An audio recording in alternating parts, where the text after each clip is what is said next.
क्रिया को वर्ब बोलते हैं। किसी भी वाक्य में कोई क्रिया हो रही है, क्रिया मतलब कोई भी एक्शन हो रहा है। जब आप छोटे क्लास में थे तो आपको टीचर बताते थे व्हाट इज, अभी लिखना कुछ भी नहीं,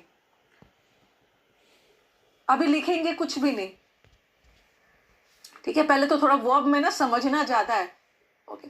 वर्ब्स आर, जूनियर क्लासेस में कोई पूछे कि क्रिया क्या होता है, किसी भी वर्ड से किसी क्रिया, किसी एक्शन का पता चले, किसी भी वर्ड से किसी काम के होने का पता चले, हम उसको वर्ब बोलते हैं, ठीक है। जूनियर क्लास में पढ़ा होगा, बट ये पूरा डेफिनेशन नहीं है। मतलब ऐसा नहीं है कि डूइंग वर्ड्स या एक्शन वर्ड्स ही वर्ब होते हैं। जैसे मैंने लिखा आई नो हिम, फिर मैंने लिखा आई रीच्ड ऑन टाइम। देखो इस सेंटेंस में लिखना अभी कुछ भी नहीं, इस सेंटेंस में दो वर्ब है, एक तो ये है नो, ठीक है, ये हमारे वाक्य का सब्जेक्ट है, ये इसका वर्ब है, ये ऑब्जेक्ट है। उसी तरह ये सब्जेक्ट है और ये रीच्ड वर्ब। अगर मैं बोलूं कि वर्ब सिर्फ एक्शन बताता है तो मैं गलत होंगी। आई नो हिम, मैं उसको जानती हूँ, तो यहाँ तो जानने में कोई क्रिया नहीं हो रही है, ठीक है। जैसे अगर हम बोलते हैं ना कि वर्ब किसको बोलते हैं, किसी वाक्य में अगर कोई क्रिया हो रही है, कोई एक्शन हो रहा है, तो हम उसको वर्ब बोलते हैं।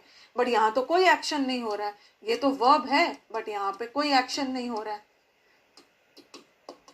तो ऐसा जरूरी नहीं है कि वर्ब हमेशा एक्शन ही बताता है। यहाँ पे देखो, ही रीच्ड ऑन टाइम, वो टाइम से पहुंचा, तो चल के गया होगा, पहुंचने में कोई क्रिया हो रही है, तो यहाँ पे तो एक्शन हो रहा है। तो यहाँ का जो वर्ब है ना वो एक्शन बता रहा है, ओके। मतलब यहाँ पे रीच्ड वर्ड से किसी एक्शन का, क्रिया का बोध हो रहा है, ओके। लेकिन यहाँ नो वर्ड से तो कोई क्रिया नहीं हो रही है, तो वर्ब सिर्फ एक्शन नहीं होता है। एक्शन बताने वाले वर्ड्स और कुछ ऐसे वर्ड्स है जो एक्शन नहीं बताए, वो भी वर्ब होता है। यहाँ भी तो नो वर्ब है लेकिन ये नॉन एक्शन है। ऐसा वर्ब जिससे कुछ क्रिया, जहाँ पे कोई क्रिया नहीं हो रहा है, उसको हम क्या बोलते हैं, स्टेटिव वर्ब। उसको स्टेटिव वर्ब भी बोल सकते हो, चाहे उसको आप वो भी बोल सकते हो नॉन एक्शन वर्ब। लिखना कुछ भी नहीं अभी, नॉन एक्शन वर्ब।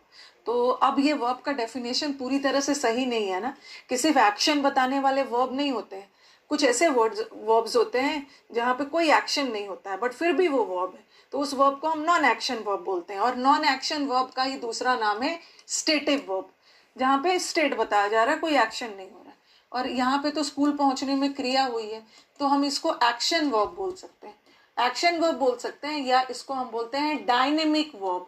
आपने फिजिक्स में पढ़ा होगा, डायनेमिक का मतलब क्या